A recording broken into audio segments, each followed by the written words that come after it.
Olá, meus queridos irmãos e minhas queridas irmãs, bom dia. Hoje é sexta-feira, dia 21 de outubro, e nós estamos aqui para o nosso último dia da lição dessa semana, não é? Estamos estudando aí a esperança do Antigo Testamento durante toda essa semana e hoje nós vamos fechar o nosso estudo.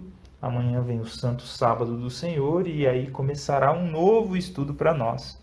Mas, antes de nós passarmos aqui para esse fechamento, vamos orar a Deus e pedir que Ele se faça presente conosco? Oremos. Senhor Deus, muito obrigado, Pai, por mais um dia de vida. Obrigado por ter nos sustentado essa semana. Talvez para muitos aqui, Senhor, a semana foi bem difícil, bem corrida, mas o Senhor nos manteve vivos, o Senhor tem cuidado de nós e as Tuas providências não têm nos desamparado. Senhor, se alguém está se sentindo desamparado aqui, por favor, que essa pessoa possa sentir o Teu refrigério hoje, porque o Senhor cuida de nós. Te agradecemos por isso.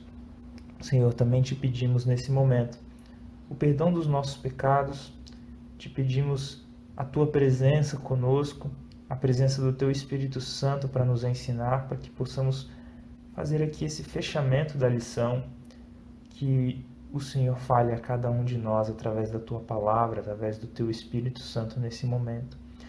Nós te pedimos isso e te agradecemos em nome de Jesus. Amém. Bom, meus queridos irmãos e minhas queridas irmãs, como toda sexta-feira, a lição sempre começa com uma recomendação de leitura.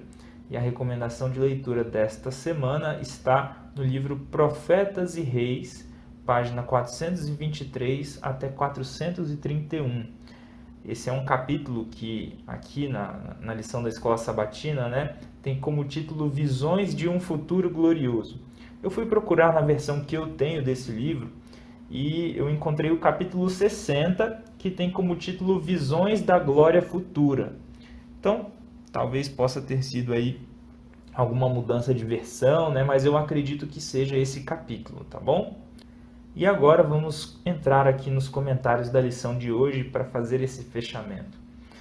A lição traz o seguinte para nós. A ciência ensina que a matéria é composta de átomos, e estes são compostos de duas partículas menores, quarks e leptons, os quais acredita-se que são blocos construtores da realidade física. Se o mundo é constituído de quarks e leptons, não poderia Deus, que criou e sustenta o mundo, reconfigurar essas partículas na ressurreição?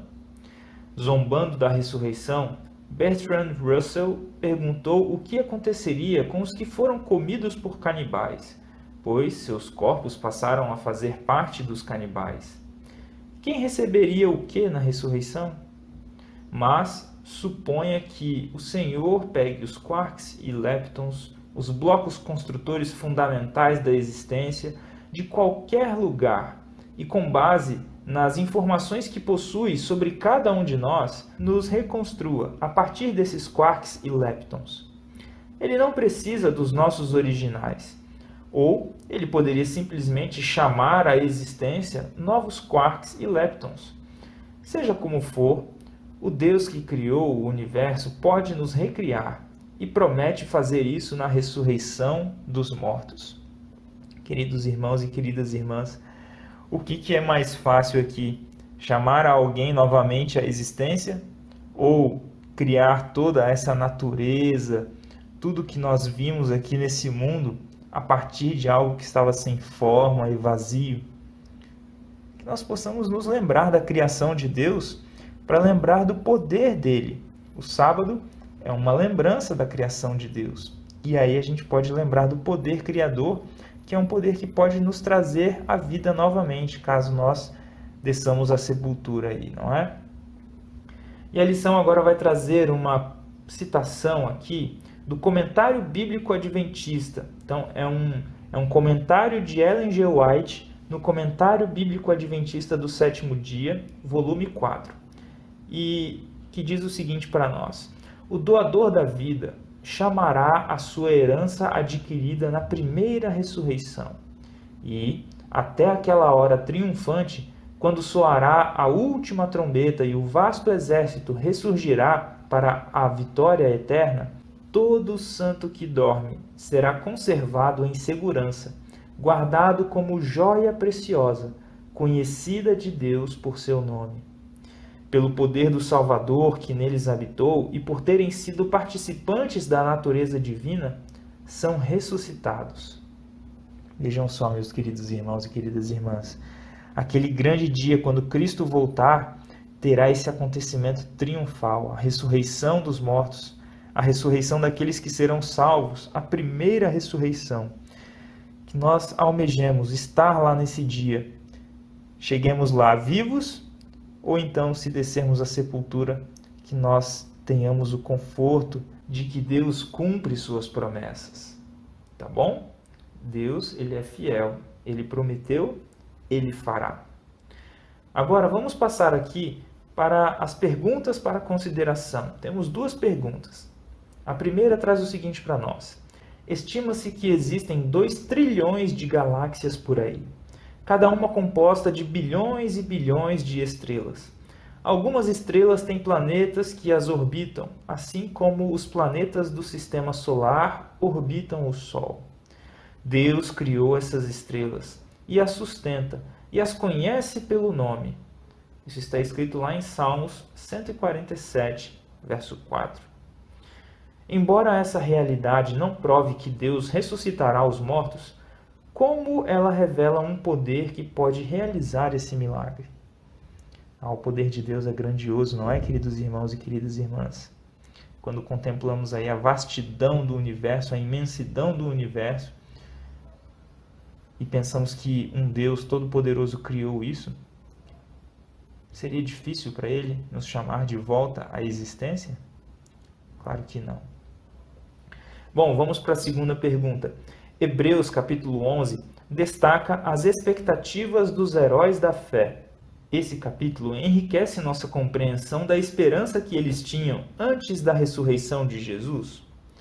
Então, meu querido irmão, minha querida irmã, eu convido você a ler 3 versinhos de Hebreus capítulo 11, para deixar vocês com um gostinho de ler o capítulo todo. É um capítulo muito bonito. Vamos primeiro ler o verso 22. Veja só. Pela fé, José, próximo do seu fim, fez menção do êxodo aos filhos de Israel, bem como deu ordens quanto aos seus próprios ossos. Vejam só, queridos irmãos e queridas irmãs, José do Egito, aquele que foi governador do Egito, não é? Ele pediu para que, quando o povo saísse do Egito e retornasse à terra prometida por Deus, que o povo levasse os seus ossos. José não queria que os seus restos mortais ficassem ali. José, ele enxergava algo muito superior. E o que era isso que José enxergava? Eu acredito que José enxergava a ressurreição. E aí, ele gostaria de ser ressuscitado próximo aos seus parentes. Bom, vamos ver aqui outros textos de Hebreus capítulo 11. Vamos ver o verso 13 agora. Olha só o que está escrito. Todos estes morreram na fé, sem ter obtido as promessas, vendo-as, porém, de longe, e saudando-as, e confessando que eram estrangeiros e peregrinos sobre a terra. Aquelas pessoas que viveram antes de Cristo não obtiveram a concretização da promessa. Eles não viram Jesus, não viram o Messias, não viram a salvação de Deus, mas eles criam nela, queridos irmãos e queridas irmãs. E agora vamos para o verso 16. Mas agora aspiram a pátria superior, isto é, a celestial. Por isso Deus não se envergonha deles, de ser chamado o seu Deus, porquanto lhes preparou uma cidade. Bom, queridos irmãos e queridas irmãs, aqueles homens, eles enxergavam que haveria uma recompensa superior. A recompensa de Deus não estava restrita a este mundo de pecado, de sofrimento, de dor, mas eles sabiam que Deus havia preparado uma cidade, a Nova Jerusalém, e é lá que eles desejavam estar. E eles andaram aqui como peregrinos, que nós possamos almejar estar lá também.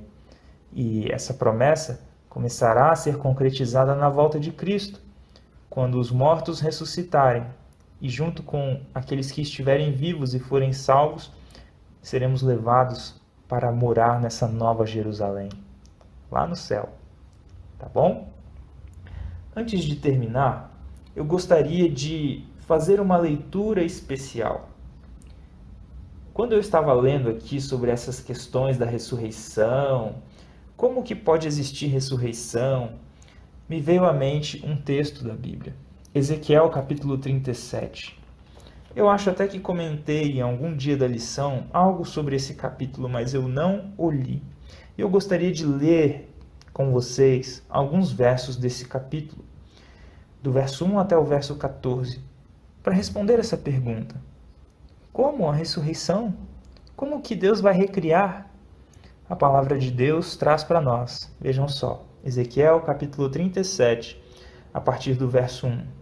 Veio sobre mim a mão do Senhor. Ele me levou pelo Espírito do Senhor e me deixou no meio de um vale que estava cheio de ossos, e me fez andar ao redor deles. Eram muito numerosos na superfície do vale, e estavam sequíssimos. Então me perguntou: Filho do homem, acaso poderão reviver esses ossos? Respondi: Senhor Deus, tu o sabes. Disse-me ele: Profetiza a estes ossos e diz-lhes: Ossos secos, ouvi a palavra do Senhor. Assim diz o Senhor Deus a estes ossos: Eis que farei entrar o Espírito em vós, e vivereis. Porei tendões sobre vós, farei crescer carne sobre vós. Sobre vós estenderei pele e porei em vós o Espírito, e vivereis. E sabereis que eu sou o Senhor. E aí só um parêntese aqui, meu querido irmão, minha querida irmã. Vocês percebem que Deus está falando que poria o Espírito? Eu fui buscar aqui no original qual é a palavra que é usada para espírito. Será que seria a nossa alma, um espírito desencarnado? Algo pessoal de cada um, então é o espírito de cada corpo que estava ali, ele foi colocado? Não. Nós já aprendemos ao longo de todos esses estudos que nós fizemos aqui que não é assim, não é? A palavra espírito utilizada aqui é ruach, ou ruach. Eu não sei bem como se pronuncia, mas ela significa fôlego. Então vamos ler novamente, olha só o que está dizendo. Porei tendões sobre vós, farei crescer carne sobre vós estenderei pele e porei em vós o fôlego. Assim como Deus fez na criação do ser humano, vocês lembram? Soprou nas suas narinas o fôlego de vida, e o homem se tornou uma alma vivente. O homem não passou a ter uma alma, ele se tornou uma alma, ele se tornou uma pessoa. E aqui a palavra, até traduzida na versão King James no inglês, não é spirit, é breath, que é respiração, fôlego também. Vejam só.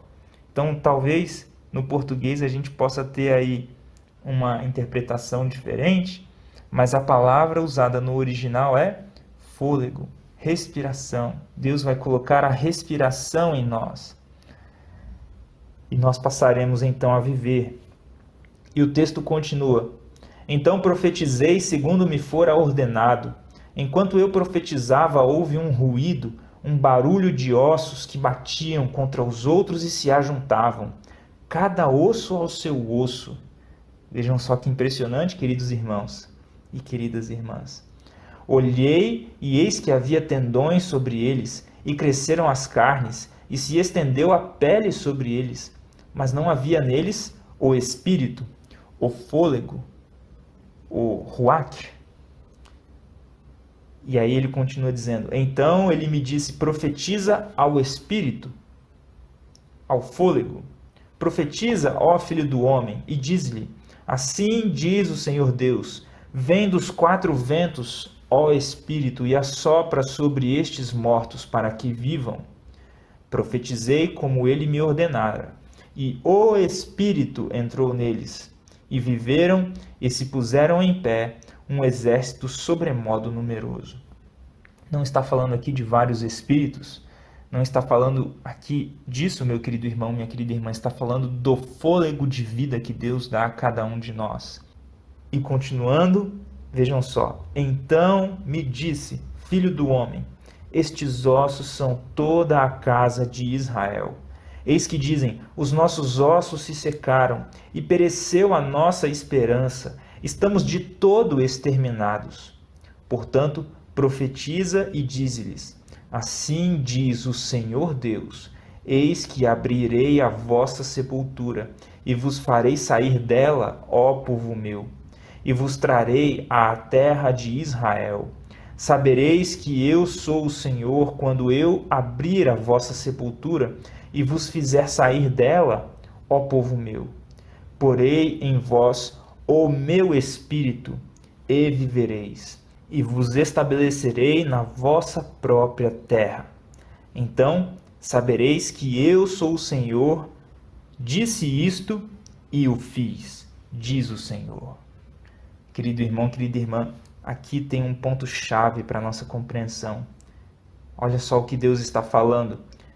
Porei em vós o meu Espírito. O Espírito é de quem? É de Deus, querido irmão, querida irmã. A palavra aqui não muda para se referir a Espírito Santo. Não, nada disso. Continua sendo Ruach. Breath. Fôlego. Respiração. Deus, Ele é o doador de toda a vida. O Espírito, o fôlego, a respiração vem de Deus. Não é algo pessoal. O mesmo fôlego que eu tenho foi concedido a mim por Deus e é concedido a você também hoje. Que nós possamos nos lembrar disso e diante desse texto maravilhoso que mostra o poder de Deus de recriar algo que já está seco, que já está todo desorganizado. Que Deus possa transformar a nossa vida também e que nós não duvidemos da grande promessa da ressurreição. Tá bom? Um grande abraço e até a próxima, se assim Deus nos permitir.